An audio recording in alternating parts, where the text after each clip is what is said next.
Let's talk about why AI is not your friend. Far too many people are using AI as an emotional sounding board, and they may be even using bots that psychologize you. But this is a real problem, and I'm going to tell you why. And I'm going to talk to you about different types of AI and how I am seeing them show up as a bestie for different people. If we haven't met, I'm Rabia Kadvalu. I'm a life empowerment strategist. I've been a social worker for over 32 years. I'm a personal and business development coach, marketing strategist, and a holistic healer. I'm an author. I'm a speaker. So I see stuff and then I say stuff.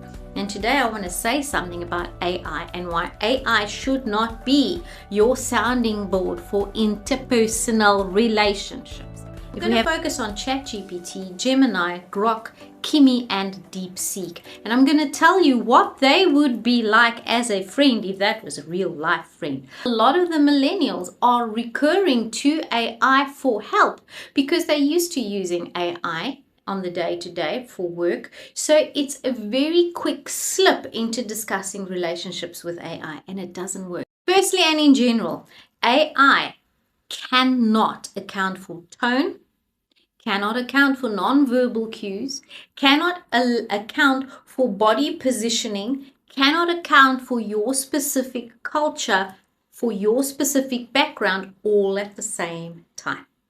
Generally speaking, AI also forgets what you told them and they hallucinate what you haven't told them.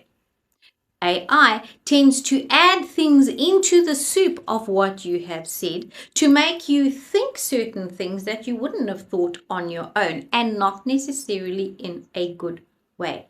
Because AI fills in gaps that are not there in different ways. So, ChatGPT.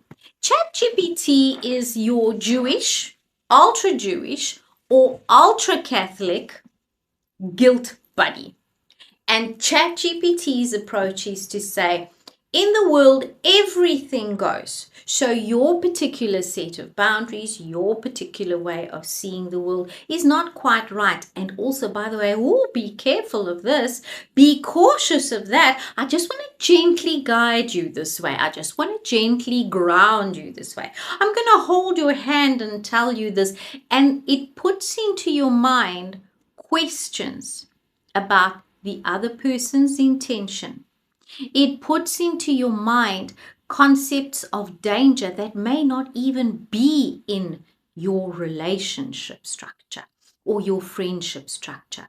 But it reads into what you are saying so much and with such caution in trying to caution you, in trying to ground you, in trying to balance things out, that it becomes that ultra-conservative yet completely wacko extremist anything goes auntie that is trying to push guilt, blame, and caution in every single conversation.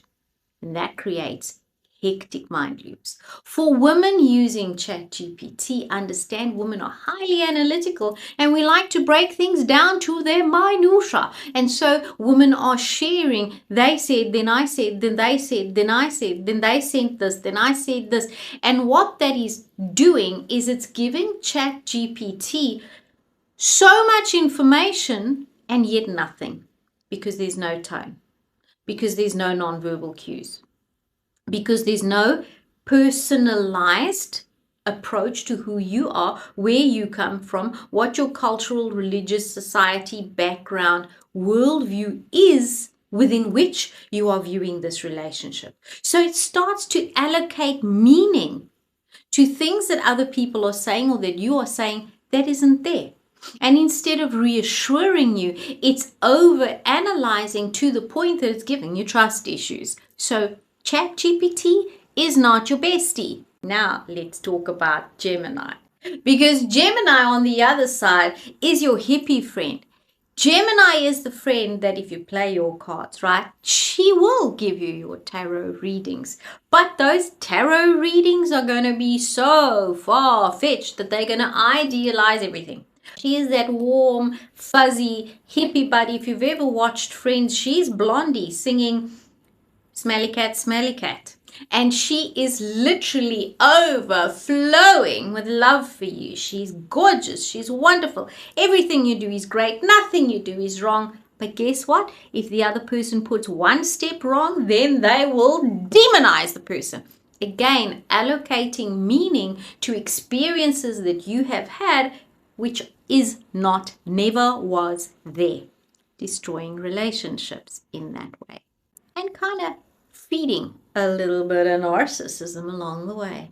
Both ChatGPT and Gemini will take your boundaries to a point until they forget or they start a new chat, and then they will go back to doing what they are programmed to do, which is either over analyzing or over supporting, over cautioning or over endorsing. And in both cases, never ever having a full view of who you are and how you even came to be in this particular relationship, whether with someone else or even with your own self. These are not self-help or mental health buddies.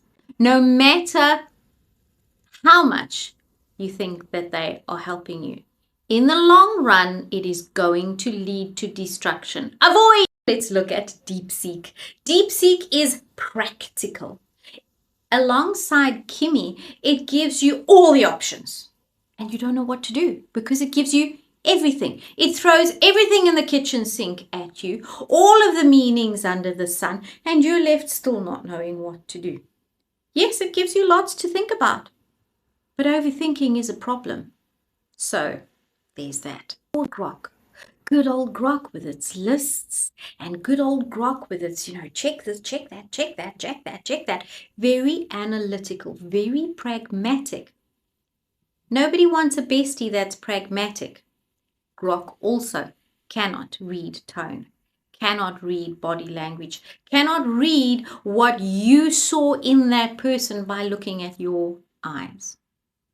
And so Grok will also kind of shapeshift into trying to support you. So you say this, no, but you're right. And then you say that, oh, no, actually, you're right now. And then you say that, oh, no, actually, you're right there. And then it'll give you lists as to why you're right, which doesn't work for personal relationships, no matter how good it makes you feel about yourself at times.